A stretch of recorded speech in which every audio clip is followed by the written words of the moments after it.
Hi everybody, today we're going to take care of what we call your fibularis longus, okay? Your fibularis longus is a muscle that's on this side of your leg right through here, and it goes all the way down into your foot right here, okay? So oftentimes it can mimic shin splints. It can also mimic pain at the bottom of your foot because it actually inserts right down here. Okay, so once you come in a little bit closer, Dr. Jackson, what we're going to do is we're going to talk about how to find your fibularis longus, okay? So there's a couple of bony landmarks that we want to talk about. This is your shin muscle, right, or shin bone. This is what we call your tibia bone. Right off your tibia bone, if you go, we call this lateral, so away from your body. We're going to go all the way down this line until we hit this very bony protrusion. Do you see this bony protrusion right here? I'm actually going to draw on it like so. Okay, this bony protrusion is called your fibular head, right? You have a tibia and you have a fibula. The fibula is like a little bone, like a sparrow bone that's on your leg.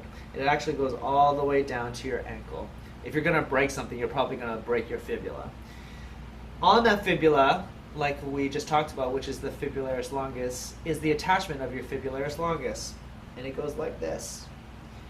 And you can actually strum the muscle. So this is your anterior tib muscle. This right after it is going to be your fibularis longus. And I'm just going all the way down, and it becomes tendon, and it goes all the way down behind what we call the lateral malleolus into my foot. All right? Just like this. I'm going to draw it all the way down. Okay, so where do you usually have injury into this muscle? Well, generally you have a tendon right here, and then it becomes muscle belly here.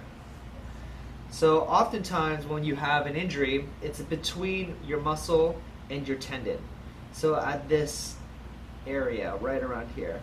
And it becomes tendon again right around here. And if you actually feel it, you can feel the tendon come on down here, and it becomes like a cable going behind the lateral malleolus into the bottom of your foot. So let's just say this is tendon here too. Okay? So the muscle belly is here. So the places where you want to actually smash into are right here, and right here. All right, so now we're being specific to the fibularis longus. Let's actually talk about what the fibularis longus actually does.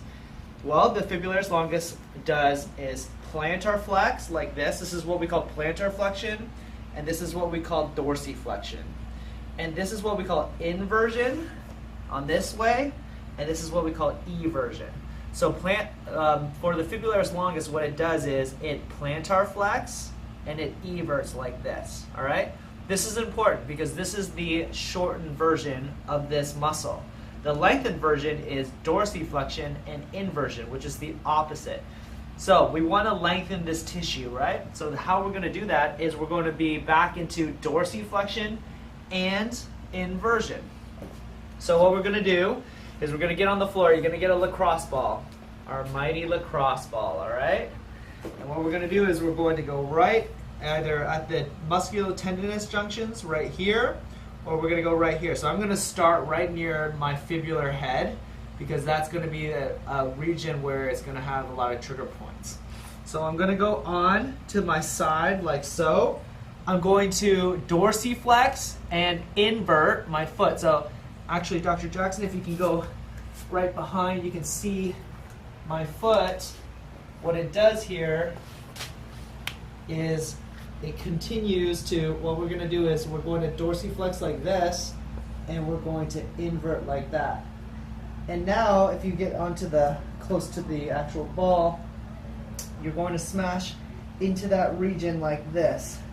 Now I like to do counterclockwise and clockwise, but it doesn't really matter. All I really care about is you giving it time and tension, right? Muscle doesn't respond to anything else but two things, two principles, time and tension. So you have to give it the time and you have to give it the tension. So we gave it the tension with the dorsiflexion and the inversion. Now you're going to give it the time. What I want you to do is I want you to smash into that one area for 90 seconds. All right? So I want you to do that as much as possible for 90 seconds, as much as it's bearable for you. Again, the 3 spots that I would generally do is right here, here, and here. All right, so that was your Fibularis Longus. Hopefully that helps. If you have any questions, please don't hesitate to contact us. You can contact me at the Sports Pod on Twitter, Instagram, Snapchat, all of that fun stuff. Or you can visit my website. All right, talk to you guys later.